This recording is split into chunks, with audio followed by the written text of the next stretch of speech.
Welcome to the Consulting Unleash Clarity and Focus session.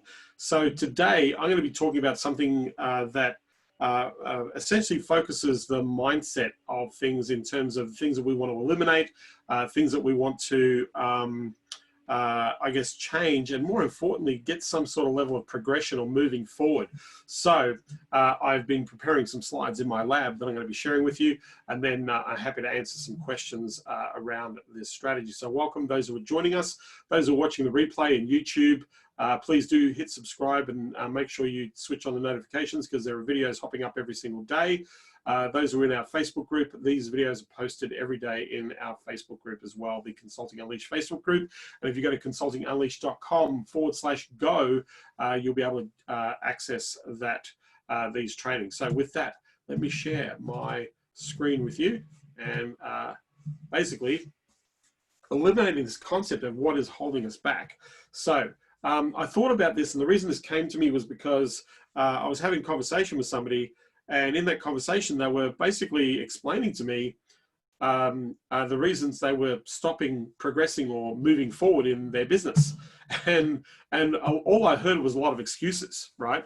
But it made me kind of think, that from time to time, we find ourselves in a place where we do get distracted and we find ourselves where we are uncertain, we lack some clarity, we get in some challenge with focus, and ultimately we allow ourselves to wander off to a level of the circumstances that are surrounding us. So what I want to do is just talk about the four things that hold us back. So these are the four things. Procrastination is number one.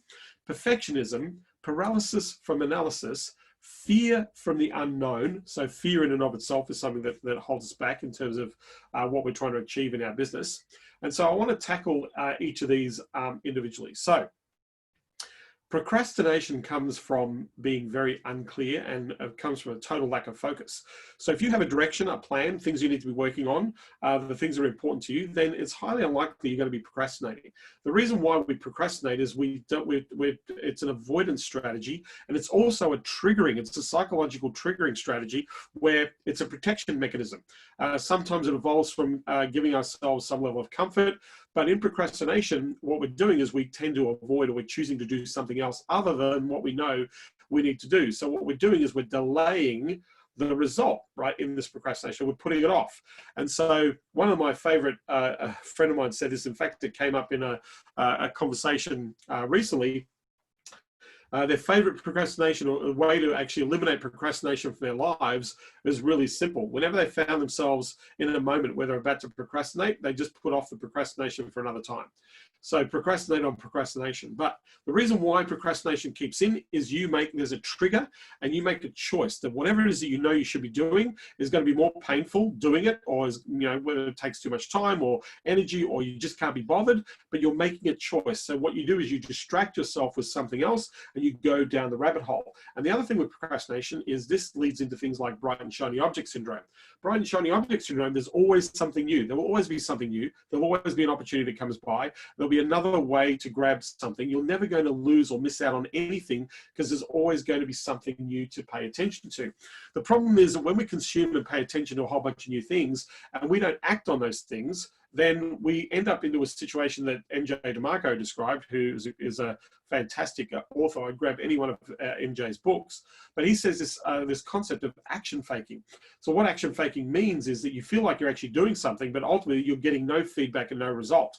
So you can look back, you can spend time doing a whole bunch of stuff or a whole bunch of activities and look back and say, I have been completely unproductive, or I've achieved nothing today, or I had all these best intentions to do these things, and all of a sudden I look at my day and I've got nothing done. Right? Because we've actually consumed, or we've allowed ourselves to be distracted, or we have boundaries that we don't set up for ourselves in our working day. And now when we work from home, or if we are working from home, we have even more distractions. We have even more boundaries that are infringed upon. And so procrastination is a very simple thing. Where procrastination comes from is the lack of clarity, the lack of focus, the lack of attention to being effective. And so we find mechanisms to be distracted, right? We allow ourselves to come to that distraction.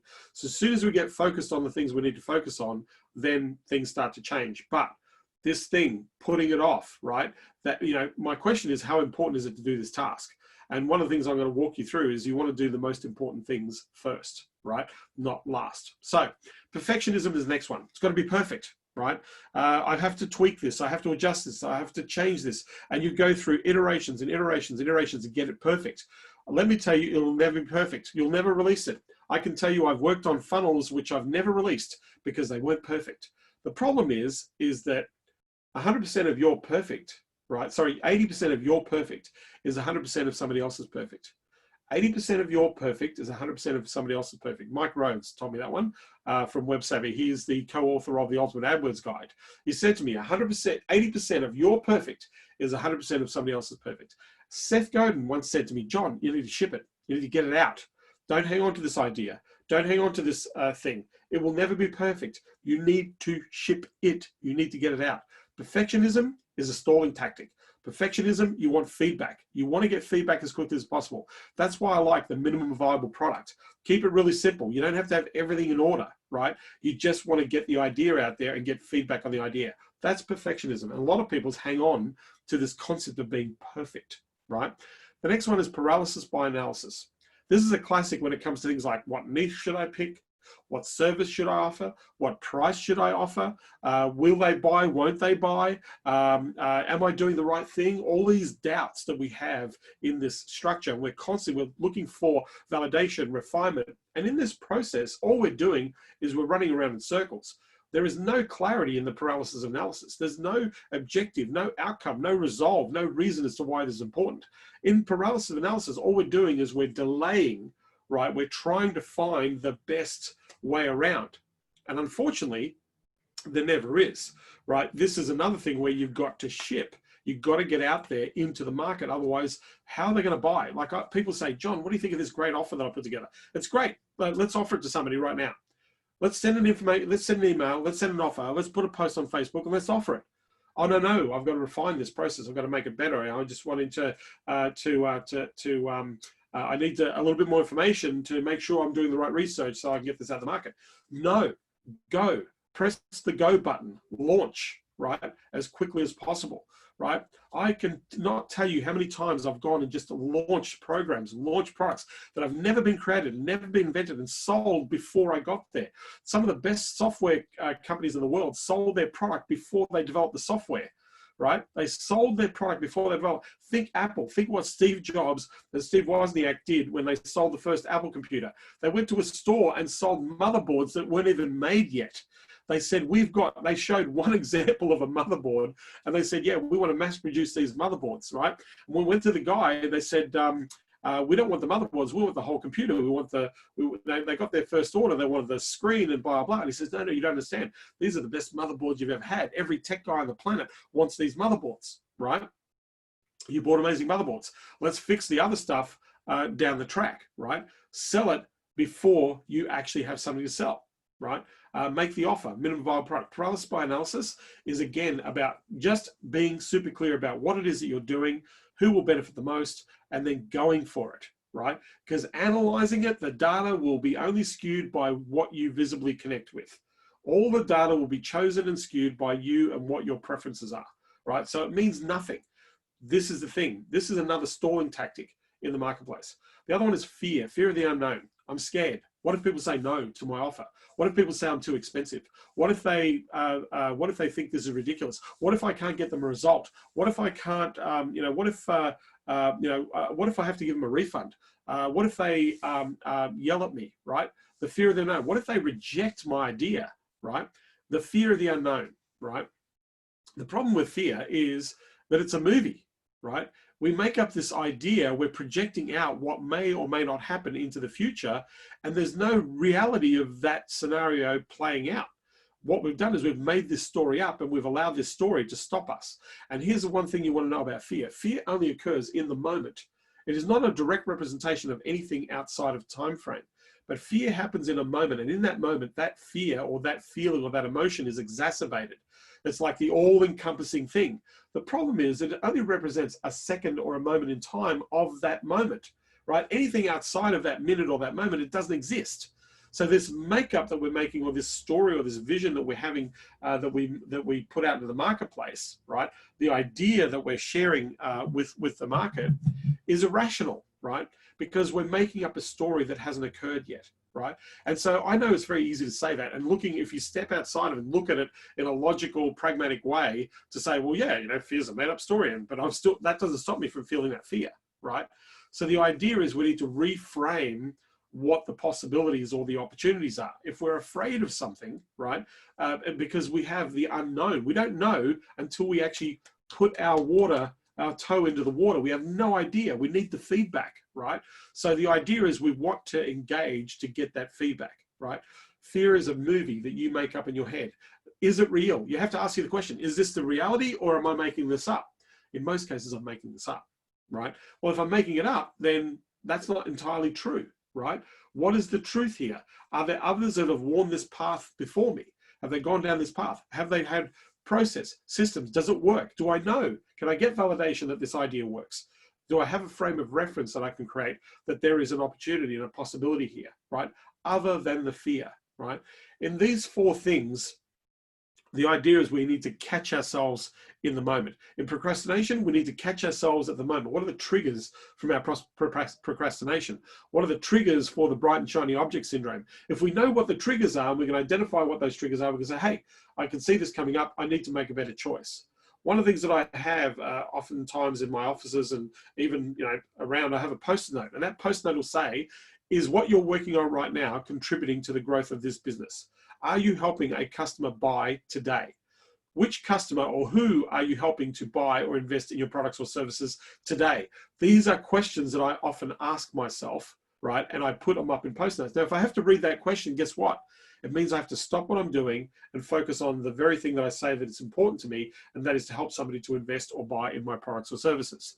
Same thing for you. What is the most important thing? Are you helping people? Are you moving your business forward from a business point of view? Same thing in your personal life, right?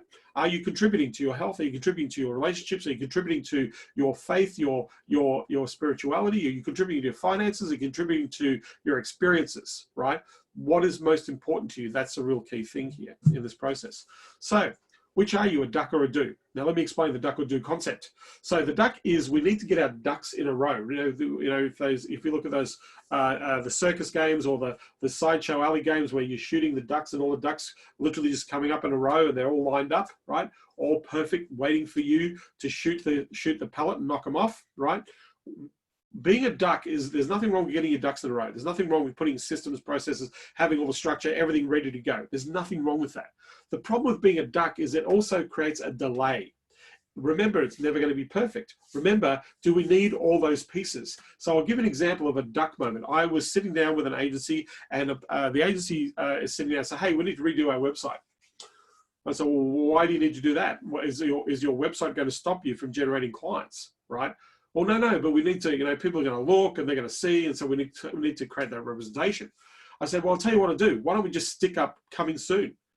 Everybody builds websites. Everybody has websites that need to be redone. Why don't you do a coming soon? Why don't you do a lander that says, these are the 3 things that we're really good at. Here's our phone number. The website is coming soon, right? That's it. No website, right? Just a lander, yeah? And I said, great. Now, is this website stopping you from engaging customers? No. So let's go engage some customers, right? Let's get the website worked on whilst we're getting clients, right? Great, I've got to get my funnel right. Well, okay, great. What part of the funnel do you need to get right? Well, I've got to do the sequencing and the emails and all the, why don't we just show people the landing page and get them straight to an appointment? Why don't we shortcut the whole process and just get them to what you want to get them? Why don't we give them what they're interested in and ask them if they want to buy it straight up front? Why don't we go direct to the offer? We don't need to put all the ducks in a row. We don't need everything to be perfect to do this. And that's the problem, right? That's a delay. Anybody that I see, and generally this is a rookie mistake. The rookie mistake is I've got to get my offer right, and I've got to get my website, and I've got to get my suppliers and my contractors, and I've got to get my copy, and I've got to get my... No, you need to go and help somebody to buy or invest in your services.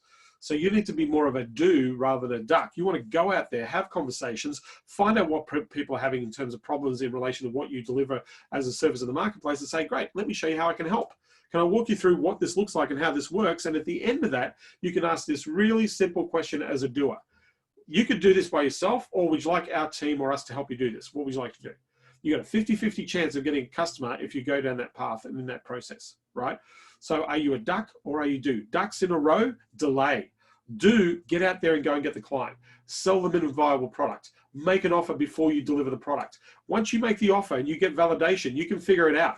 There are many, one of the things, you know, I developed a program where we had an entire training, but also we had a marketing support and everything like that attached to this thing, right?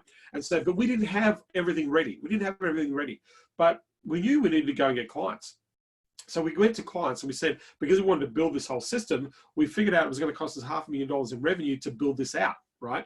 Well, we didn't have $500,000 worth of cash to put this into place. It was like we weren't going to borrow the money. So I said, great, let's go and pre-sell it to somebody or to people. And you know, what do we need? We need 10 people to give us $50,000.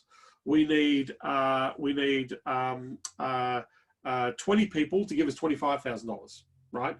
We need 50 people to give us 10 grand. Right? We need 100 people to give us $5 grand. So I thought, you know what, it'd be really easy to get 50 people to just give it 10 grand.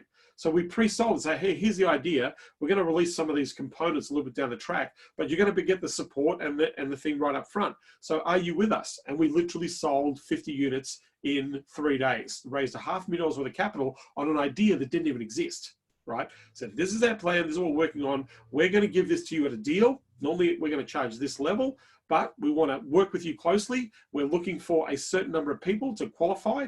Do you like the idea? This is the value proposition we're going to give you. Are you interested? We sold $500,000 worth of something that wasn't even built yet, right?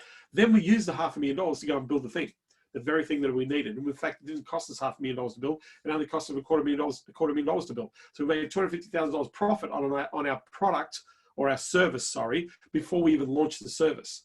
So sometimes you just want to go and do. Find out if the market validate by having somebody buy what you have to offer. That's how you validate. But you don't need your ducks in a row. Don't be a duck, be a do. Ducks are important. You can get your ducks in a row later.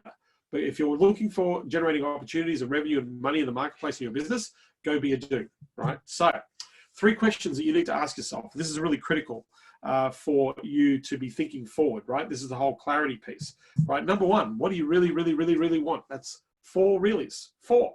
Right? Not 1 really, 4, right? Most people, when I talk to them, they tell me about all the things that they don't want rather than all the things that they do want, right? So what we want to do is we want to make sure that we're very clear about what we really want, very clear about the outcomes from the thing that we want, right? Super, super important. So you need to write down, this is important. From a business point of view, this is what I need to happen from a business point of view, right? This is important, right? We need to generate X amount of revenue per month. We need to generate X amount of clients per month, right? We need to, you know, these are the things we need to do. What do we really, really, really want? The next question, why is this really important? So if we know what we really want, we need to understand why this is very important to us. If we don't understand why this is very important, we're going to minimize the impact of the thing that we desire to have.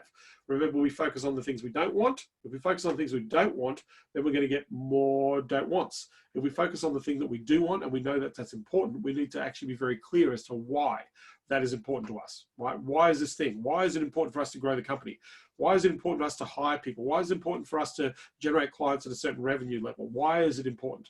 Because at the end of the day, there's a result or an outcome that you're trying to achieve, an experience that you want to have, right? The reason why we want to grow our company to $5 or $10 million is because, one, we want to, you know, we want to support and engage and provide value to an enormous range of businesses out there. We want to help them grow. We want to grow with them as well, right? From there, we want to hire people who've got great skills, great talent. We want to be able to encourage and support a great team that we're going to build a great business with, build a great culture with, right? From there, we want to be able to scale, expand, develop, invest, all those sorts of things, right? So all the things, right? Why is this important? Why are we doing this, right? Really important. Next, what are the steps to achieving the outcome? So rather than thinking about what the outcome is, think about the steps to achieve the outcome. What are the process? Jim Rohn, a mentor of mine, anybody, you know, well, most people know who Jim Rohn is. If you don't know who Jim Rohn is, just look him up on Google. Some of the most amazing motivational talks and mindset talks ever given. But one of the things he talks about, which is really, really important, I resonated with this idea, is he talked about this concept of being in process, not in outcome. Outcome is a desired outcome that we project out to in the future, right? So we can understand what we want and have that out in our future, but the problem is that that's not real yet. That hasn't been realized. So that's in the future. What we need to focus on is the process, the steps to actually get there to speed up the outcome, right? So we need to be here in the present, in the now. What is it that I can actually control, that I have control over, that I can do, that will contribute to that outcome? Remember, the journey to the outcome is going to be spaghetti, right? It's never going to be a straight line. It's always going to look like a bowl of spaghetti, right? So understand that you want to think about breaking down those steps to achieving those outcomes, right? Focus on one thing, just one thing. If you had to pick a list right now, if you're watching this video, if you're with me on this live, right? Pick one thing that is the most important thing that you need to do today. That's the most important thing. That is the only thing that you need to achieve. Allocate a time frame for it in your calendar. So you need to put in your calendar right now. And then you want to go, great, I'm going to execute on this thing. Now you might be able to execute on this thing straight after this, watching this video, but pick one thing and get it done. And then what you do is you pick the next thing and you get it done, right? What is the next step? What's the next step in that process, right? Pick it. What's the step? Action step, put it in my calendar. Next step, work out a plan to get the execution in the time frame that I've set out to do it. And then focus on the next step. You only need to focus on that process step, not on that outcome step, right? So only have a to-do list of 3 things. Only have a to-do list of 3 things, not 10 things, not a list of 20 things, not a list of 30 things, just 3. And pick the most important things. I try to pick 2 things that contribute to revenue and 1 thing that is a project to evolve or develop the process of the business, right? 2 things revenue related, 1 thing, right? Over a 90-day period, we have 3 projects over 90 days. We don't have 10 projects. We have 3 projects we'll work on over a 90-day period, right? We break that down over that 3-month period so we can get those 3 projects done. At the end of the year, we've done 12 projects, right? 8 of those projects have contributed to the growth of the revenue of the company. 4 of those projects have contributed to systems, operations, structure, growth, right? So 3 things to do, 3 things every day, 3 things every week, 3 things every month, 3 things every quarter, 3 things every year, right? Big things, yeah? 3 things, not 10, not lists, right? Put all your ideas into one basket, pull 3 things out of that basket and apply yourself to those 3 things. Leverage and reward, right? In life, we're designed to be growers, right? We want to grow. How we nourish and do things in life are based around the experiences we have. And we want to have a lot of favorable experiences. The more favorable experiences we have, the more learning experiences, the more exposure, the more understanding, the connection, all that sort of stuff is something that nourishes us to grow. If we don't and we retract, we then tend to go backwards. We're not growing, we're actually dying.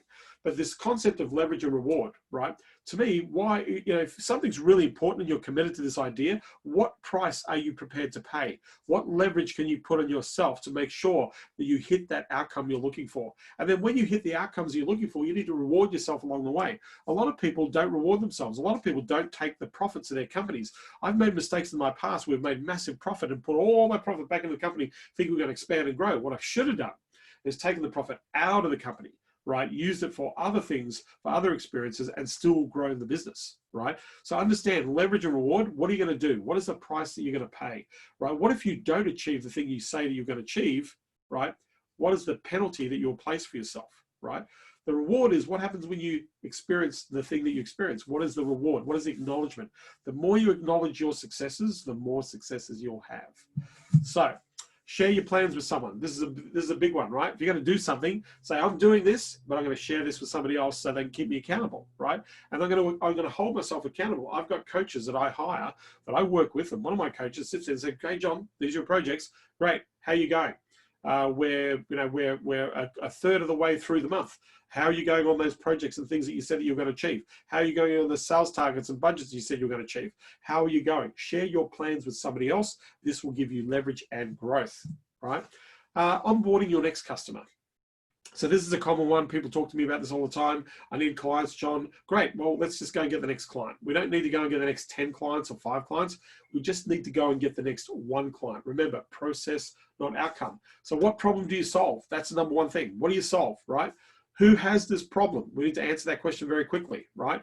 What is my simple offer to solve this problem, right? Hey, right now we know that people are struggling with getting real quality appointments out of Facebook groups. Most people struggle to get appointments. Most people are getting leads, but those leads aren't turning into sales. Can I show you a really simple system where we actually show you how to convert and make sure you're getting filtered, qualified appointments or outcomes? I'd love to show you that system and get feedback and see if maybe that's something that might be useful to you. Yes or no, simple offer, right? There's the problem, all leads suck. Well, what if we had great leads? What if we could take those leads and turn them into sales? What if we converted? What if we focus on conversion, not on acquisition, right? So that's the problem. Let's solve that problem. If we can solve that problem, here's the idea. And if you like the idea, then maybe we can work together, right? How will you engage? You're going to email them, you're going to pick up the phone, you're going to write an ad, you're going to invite them, you're going to network, you're going to LinkedIn them. How are you going to engage? Pick one methodology to engage with and go and engage, right? And then how are you going to help them, right? So you're going to sit there and say, great, let me find out what the real cause, what the real ramifications are of the problem right now, what the impact of that problem is for your business right now. And then from there, we want to sit there and go, great, well, this is where we want to be. This is what's happening right now. Here's the bottleneck. Let me show you how we walk you through to bridge the gap from where you are now to where you want to be. And then you can let me know, ask, right? The last thing, ask if they'd like some help. You can let me know. If you like this idea, you can take away this idea, you can do it yourself, or if you like, we can help you. Would you like to use our team and our people because we solve this problem all day long, right? It's a 50-50 shot, 50-50 conversion. If you take that approach, very subtle, to say, look, we know we can help, we know you need the help, it's costing you money not to get this done, right? It's causing a problem. The longer you do this, the more problem you're going to have, the more exacerbated it's going to get. So ultimately the question is, how important is it for you to fix this problem?